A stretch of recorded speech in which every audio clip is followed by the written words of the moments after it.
এই আইসক্রিম দেখে কি বোঝা যাচ্ছে যে এটা বাসায় বানানো? একেবারে দোকানের আইসক্রিমের মতোই লাগছে দেখতে, আর খেতেও সেরকমই। মাত্র 3টি উপকরণ দিয়ে এত মজার আর এত পারফেক্ট একটি আইসক্রিম তৈরি করে নিলাম।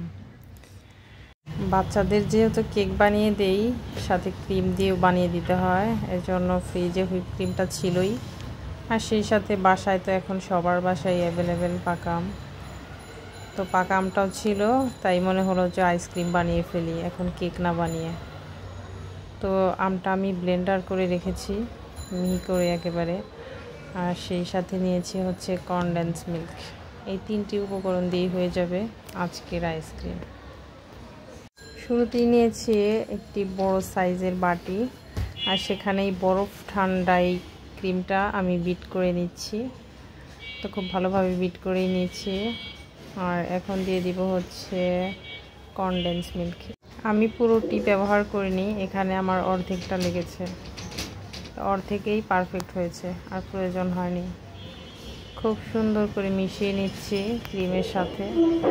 তো কনডেন্স মিল্ক দেওয়ার সাথে সাথেই কালারটা আরও সুন্দর হয়ে গেল, অফ হোয়াইটের মতো। খুব ভালোভাবে মিশিয়ে নিলাম। এখন দিয়ে দিব আম, যেটা আমি ব্লেন্ডার করে রেখেছি।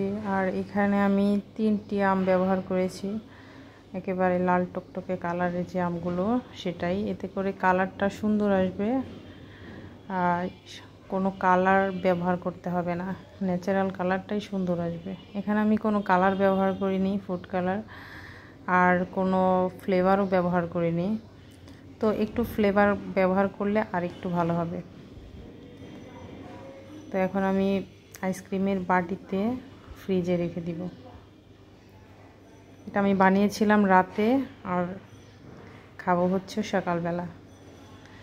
তো মেয়েকে বললাম নিয়ে আসতে, ও নিয়ে আসছে। এখন দেখবো যে কতটা পারফেক্ট হয়েছে। তো আমি এই আইসক্রিমটাই প্রথমেই বানালাম, আগে কখনো বানাইনি।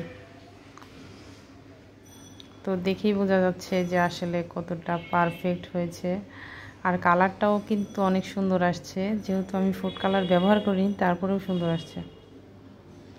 আমি এখানে কোনো এক্সট্রা ম্যাঙ্গো ফ্লেভারও ব্যবহার করিনি, ব্যবহার করলেও ভালো হবে, আবার ব্যবহার যে করিনি এতে করেও ভালো ফ্লেভার, ন্যাচারাল যে ফ্লেভারটা সেটাও ভালো আসছে।